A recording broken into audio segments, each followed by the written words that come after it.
Well, kia ora and welcome to the Harness Half Hour, proudly brought to you by Airpark Canterbury and HRNZ Marketing.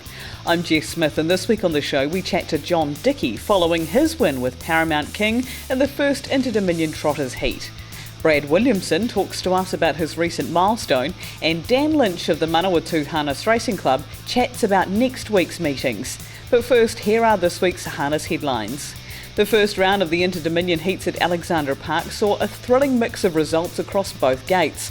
Paramount King and Winterfell were both successful in the Trotters division. AG's White Sox and Ultimate Sniper took wins in the pacing ranks, with the second round of heats to be held on Tuesday, the 3rd of December. For all the latest on the Inter-Dominions, follow HRNZ on Facebook and check out the HRNZ website.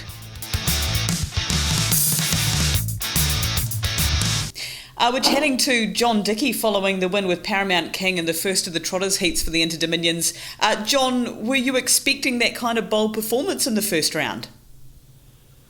Yeah, well, we sort of were, just, but first of all, we were so disappointed in his run on Cup Day at Addington, because we felt the way he was working before he went down, Jesse, was a big chance, and he went so poorly. So basically, we come home and he was treated fresh for a slight virus, and freshened up, and his work has been super. So we did expect a bold run.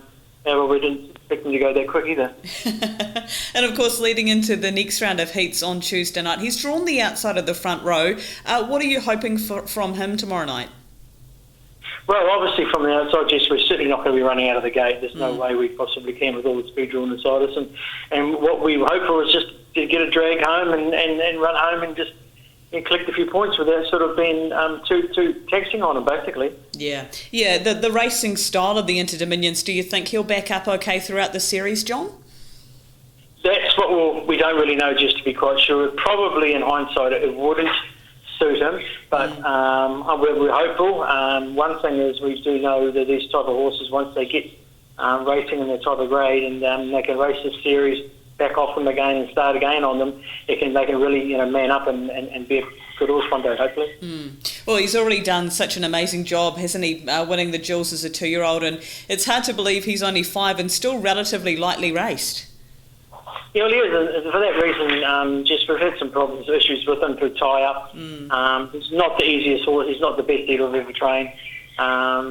But he's actually just getting better, each time we bring him in. And I think that hopefully after the series and beyond, that as a 6 and 7-year-old, I think that you won't see the best of him. I really don't.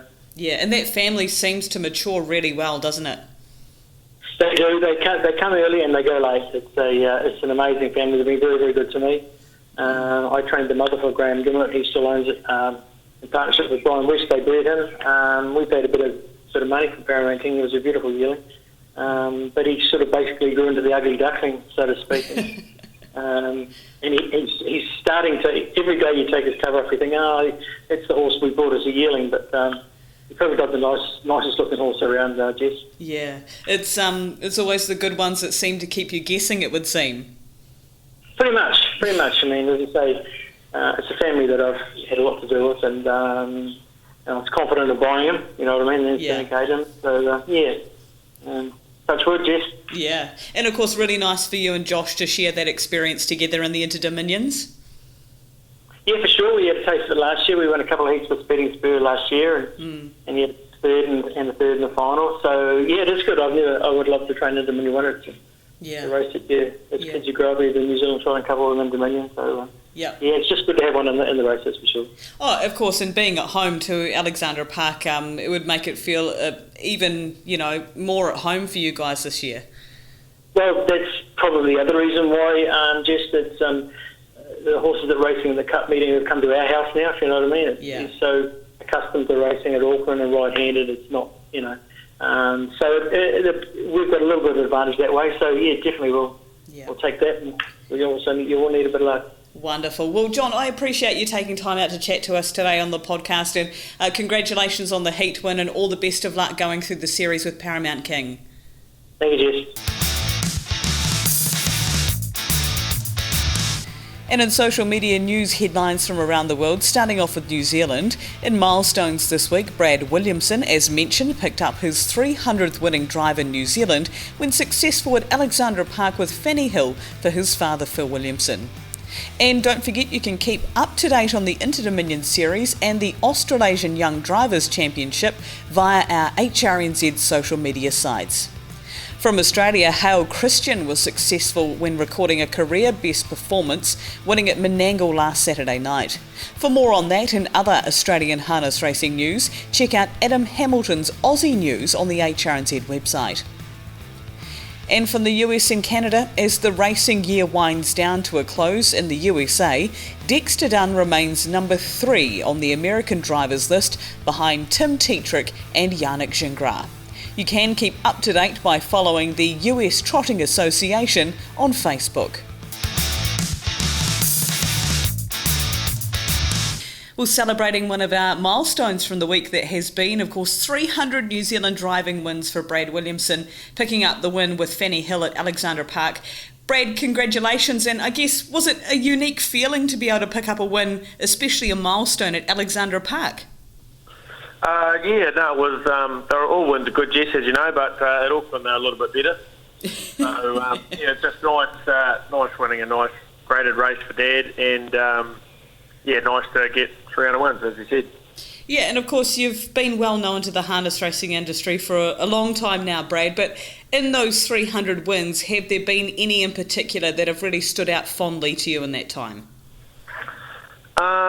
Probably. I guess the biggest wins are the best, really, when you think about it. Jess McMahon won the size 6 final as a 2-year-old, and Get Lucky last season won the 3-year-old trotting PGG yearling sales final. So those are probably the 2 wins at this stage that, off the top of my head, that I could think of as standouts. Yeah, and of course in that time you've had a lot of influence from family, but have you had any mentors outside of the Williamson clan that have stepped up and helped you out, Brad? Not really, no. We're probably pretty family orientated and keep each other all pretty close every day. So yeah, probably you look at other people and what they do, and you can try and help yourself get better in that regard. But one-on-one, I probably haven't had much to do with any outside, professional drivers. And I guess that would carry on through now that you're a trainer and taking on a new realm of your career, I guess you could say. So having that advice from family would be pretty important. Yeah, especially with the trotters, like Dad's probably more experienced than anyone with them. So, it's handy to be able to call on a bit of that sort of knowledge if need be. Yeah, and of course a lot of travelling involved. I mean, I guess you'd hate to add up how many hours or kilometres you've done throughout the time of getting those 300 wins, Brad, but does it take its toll? Do you get a bit of downtime? Sometimes it does, but funnily enough, it's probably, when you're having a bad run, it's probably worse. Yeah. If you get a winner, it's always pretty easy ride home. So generally, if you have a good weekend, then you don't sort of feel the travel, but it's when you're going here, there and everywhere, and you're out the back all day, every time you can sort of think, Jesus, why are we doing this? But no, I think the wins make it all worthwhile. Oh, for sure. And of course, at the moment, everyone's focusing on the Inter-Dominions. You've been piloting Monty Python and Majestic Man. How are you feeling after the first round leading into Tuesday night's heats, Brad? Couldn't be happier, Jess, really. Over the moon with how Dad's got all 3 of the horses up there going. So, couldn't be happier. The horse is drawn well for this round of heat. So, fingers crossed he can repeat the performance he put in last start. Wonderful. And of course, just finally, Brad, have you got any advice to young drivers out there who are just coming through the ranks? Not really, yes, no. I sort of still see myself as one of them, so can't be giving out too much advice until I've clocked up a few more miles. Oh, fair enough too. And of course you are a trainer, as we mentioned. Are you looking for new owners or horses if people are listening and keen to get involved? Yeah, always am, yep. No, we're open for more. I've just got youngest Tomlinson female driver working for me at the moment, young Kieran, and she's a new addition to the stable here in Oamaru. So we've got room to perhaps get some more younger ones through the stable ideally, and hopefully keep taking the winners over. Wonderful. Well, Brad, congratulations again on an awesome milestone, and good luck through the Inter-Dominion Series. Okay, thanks, Jess.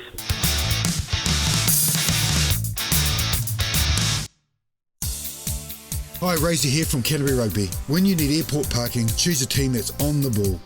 Meet at Airpark Canterbury and get their free Mercedes shuttle to drop you right off at the terminal. Airpark Canterbury have the cheapest 24/7 airport parking and you'll never get left on the sidelines.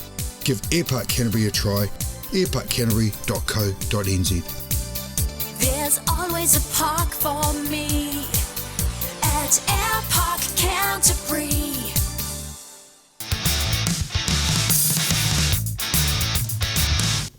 Well, of course, with the Inter-Dominion Carnival, the focus racing-wise is on Alexandra Park, but also, don't forget, we do have the Australasian Young Drivers Championship to be held next week, and heats of that will be held at Manawatu. Joining me from the Manawatu Harness Racing Club is Dan Lynch. Dan, thanks so much for your time, and you must be really looking forward to showcasing this talent coming through.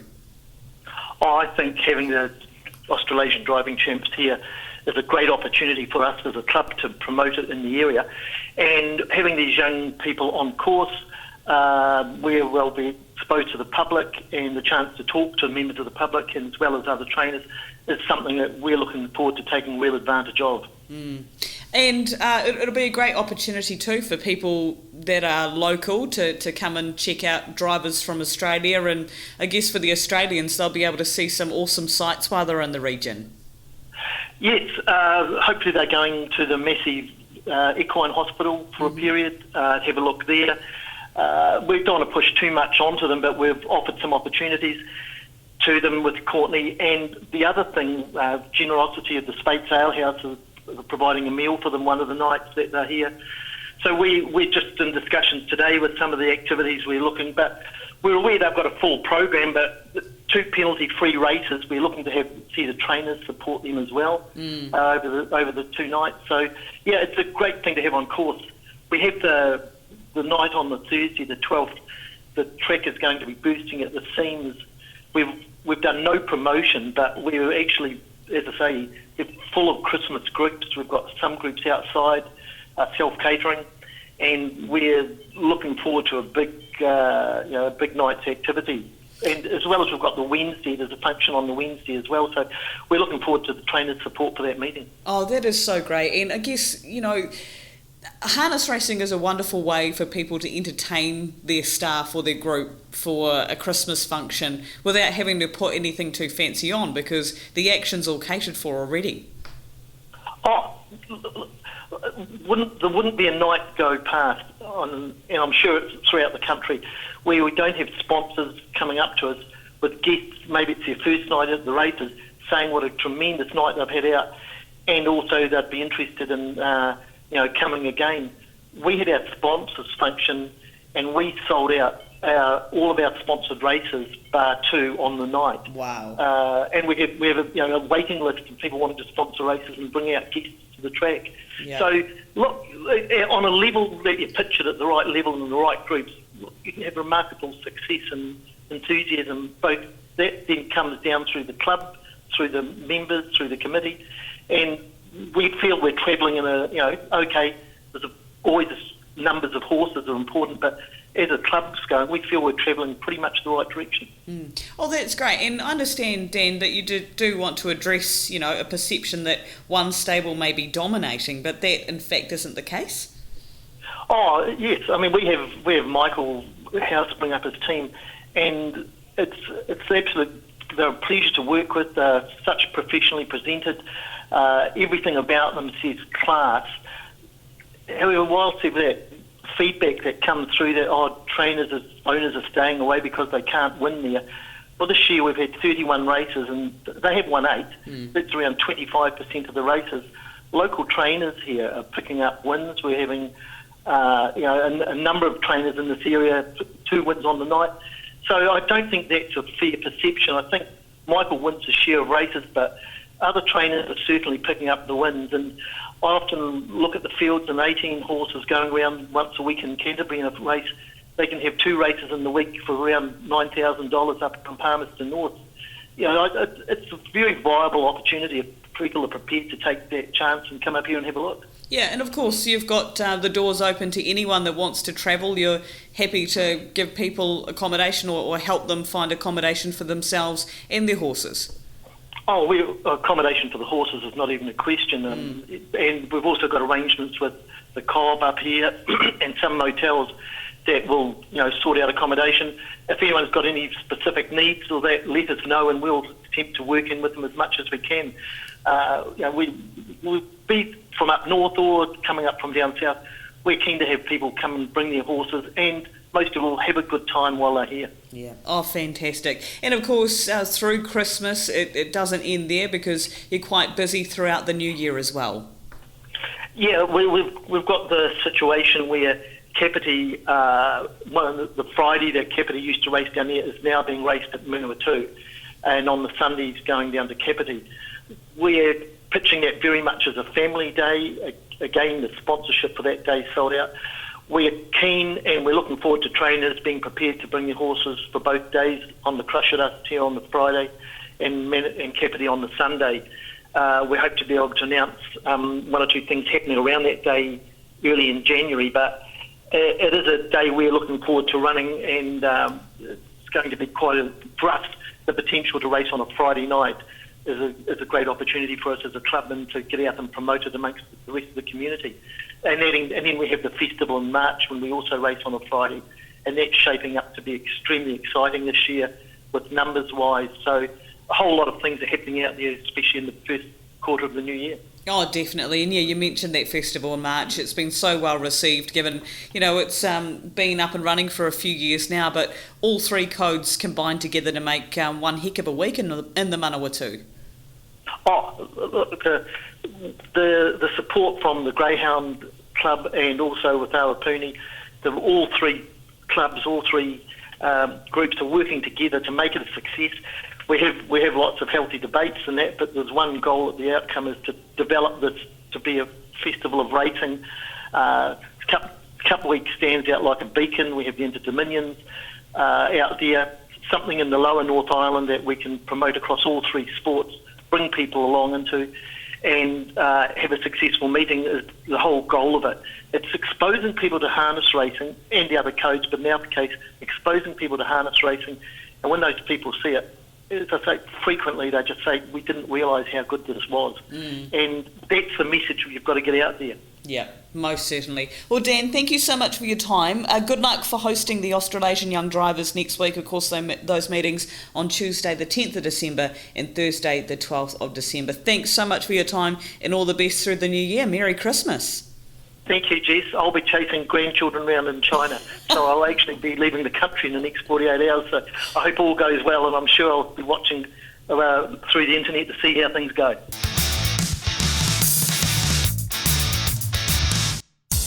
At Airpark Canterbury, they've got no fancy gimmicks, just the best deal on airport car parking every day. In fact, bring Airpark any comparative offer and they'll match or beat it. Forget the gimmicks, get the best price guaranteed. Call 0800 Airpark for the cheapest 24/7 airport parking in Christchurch. There's always a park for me at Airpark Canterbury.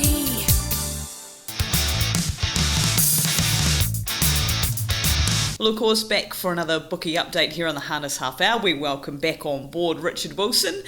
Richard, bit of a different flavour, of course, to our Bookie updates with the Inter-Dominions, the focus, but starting off with last Thursday at Forbury Park, how did you guys ease into the week there? Yeah, well, punters certainly eased into it. A bit of a light start there at Forbury. Very few big bets to talk about. A couple, though. 1,000 on Lucas Hood at 250. That scored in race 6. And Newcastle was very well backed in race 5, 300 each way at 5 and $1.70, 300 at 5 and another 500 at 480. The best bets there. There was $1,000 on Ivana Legacy at 250 that missed in race 2, and 800 on Hikuri Platter at 370. Got very close in race 6, but not quite close enough. Okay, so then we headed to Alexandra Park, as mentioned, the first round of heats for the Inter-Dominions, and a mixed bag of results has really helped this series in the first instance. I think so. Yeah, the Aussies didn't perform very well, but if you look back at history, they always get better the longer the series goes. So look for a couple of Aussies to step up maybe tonight or on next Friday in the last round of heats. for sure. So there's a few upsets, as you say, and they were pretty good for us on the most part, but one that wasn't was AG's White Sox. What a turnaround from this horse. It was $1,000 and a few, $100 and a few $50 bets at both 34 and 31. The best bets on him, but there were plenty of other smaller bets as well, and it was quite a bad result there, AG's White Sox. There was $1,500 on Ultimate Sniper at $2.60, 200 at $7.50, 400 and $250 bets at 7 on Winterfell, got home there. There was $1,200 at 3, 1,000 at $2.90, got home in the last on Henry Hugh. Probably the best backed on the night, Habibi Inter, to win the first heat. That was the first heat of the night. $1,000 bets early on at $2.20 and $2.05. They effectively became about $1.91, I think it was, and $1.78 after the deductions for the scratching of McLovin. There was then after that there was $1,500 at $1.70, 4,000 at $1.65, 3,200 and 3,000 at $1.60. The largest bets there. Again, there was a whole heap of bets on him. Chase Auckland, another very well-backed runner in his heat.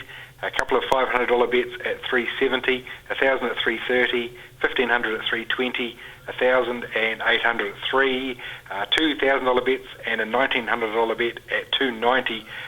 He was almost the favourite, but we stuck with Ultimate Sniper there at $2.70, I think it was, on closing, and he got home for us.